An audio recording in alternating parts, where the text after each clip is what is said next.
So, may mga natatanggap akong comment ng mga tao. Hindi ko naman alam kung bash yon.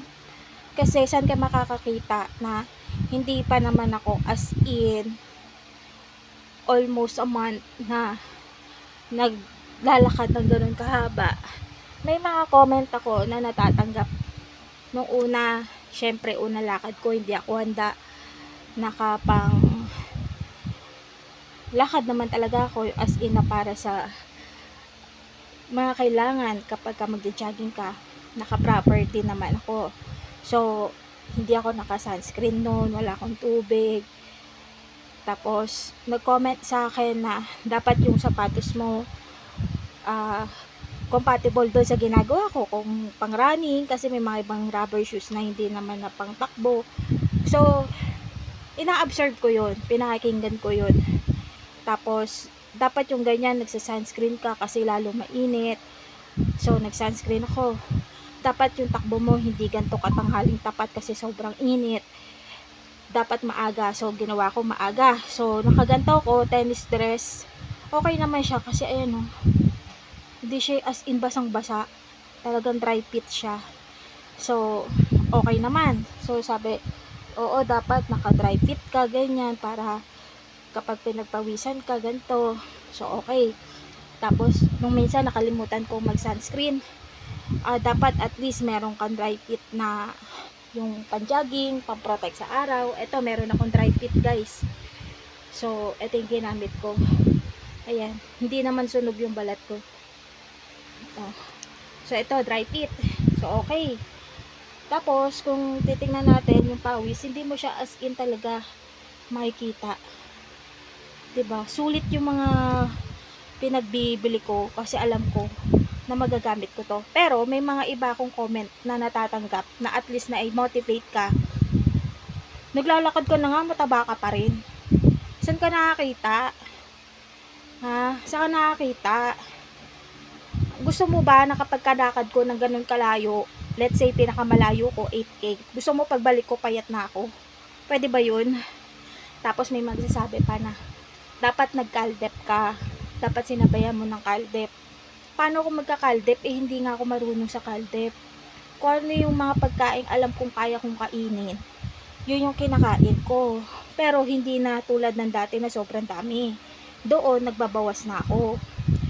Tsaka, isa pa, wala akong nutritionist. 'Di ba? Tapos yung iba, mataba ka pa rin eh. Anong gusto mo? Salamat, Dok. Wala akong ganun. 'Di ba? Hindi mo kasi alam, may mga tao na nagko-comment, di mo alam para busitin ka lang. So, may mga comment na, yung mga nagko-comment na good comment na mga kailangan kong gawin. Alam ko, yun yung mga tao nakakaintindi na ito yung kailangan talaga ng beginner. Then yung iba naman na humahalo doon sa mga comment na gusto lang magpapansin, gamitin nyo na may utak nyo, te. Paano ako magkakaldep kung alam ko sa sarili ko na hindi ko siya magagampanan? Ang basihan ko lang, yung calories na na-burn ko sa ilalim, nakatumbas halimbawa ng 5 Coke in can, sa 1 week pwede akong uminom ng isa. O kaya minsan ang nababurn ko lang naman 3, katumbas ng 3 in can, minsan 2. So sa isang linggo pwede ako mag soft drinks ng isa. Yun lang yung ginagawa kong basihan sa sarili ko ngayon. Compare dati na kung ano yung gusto kong kainin na matamis, kakainin ko. 'Di ba? Kasi lifestyle eh. Hindi naman siya as in na on the spot mababago mo, maaalis mo. Parang ikaw na nanonood, sabihin na natin na ikaw palainom ka, lasenggo ka, bigla sabihin sa'yo na tumigil ka na sa pag-inom mo agad-agad bukas. Syempre ikaw hahanap ka ng palusot na, ay syempre inom pa rin ako, may okasyon eh. 'Di ba? Kasi nahanap pa rin yun ng katawan mo. Pero akin, at least na babawasan naman siya. Tapos pag alam ko naman na napasobra ako, yun, katulad ng ginawa ko, nag 8K ako. 'Di ba? Tsaka isip-isip din. Magkakaiba tayo ng metabolism. 'Di ba? Magkakaiba tayo ng metabolism. So, kung sa inyo, mabilis ang metabolism nyo, okay, mas maganda. Pero kasi yung sa akin, hindi siya ganun kabilis. Kaya, huwag kayo mag-compare. Diba? Tapos yung iba sasabihin pa, wala namang nagbago.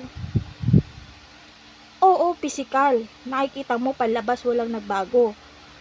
Pero alam ko sa sarili ko na yung inilakad ko na ganun kalayo, na dati na hindi ko naman na nagagawa dahil nahinto. Alam ko sa sarili ko na pag inulit ko to, kaya ko to. Hindi ako agad susuko o magpapahinga. Kahit pabalik, kaya ko to. Hindi katulad dati na ayoko na, pagod na ako, sasakay na ako ng jeep, ganyan. Diba? Alam mo yun? So, ibig sabihin, sa paglalakad ko, lumalakas sa akin yung binti ko, yung hita ko, ang natatadtad yung paa ko. Diba? Wala rin naman akong trainer para mag-train sa akin ng proper. Wala rin akong coach para mag-gym. Diba? Kung ano yung mga meron ako dito, yun yung ginagamit ko.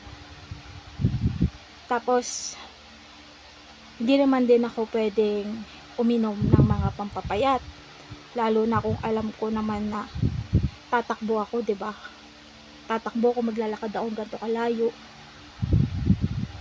Alam mo yun? Hindi alam ng tao kung saan sila lulugar eh. Yun lang, na-open ko lang kasi may mga comment na okay, maayos. Tapos sabihin, hindi ko ina-absorb, hindi ko pinapansin, ayaw ko pakinggan. Syempre, napapakinggan ko naman din yung mga comments nyo na mga kailangan kong gawin. Pero alam ko rin kasi sa sarili ko na hindi ko pa siya kayang gawin. Unti-unti, dahan-dahan lang ako. 'Di ba? Compare dun sa dati na at datihan na ginagawa ito. Mabilis nilang maibabalik yung katawan nila. Ako kasi, kailan lang ako nagsimula? Kailan lang ako nagseryoso? So yun, may mga evil eye alam ko na naliligaw dito na nanonood at naghahanap ng butas para lang mawalan ako ng pag-asa o mawalan ako ng gana na wag na ako magpatuloy. Sorry, hindi ko ginagawa ang paglalakad ko para sa inyo. Ginagawa ko ang paglalakad ko para sa sarili ko.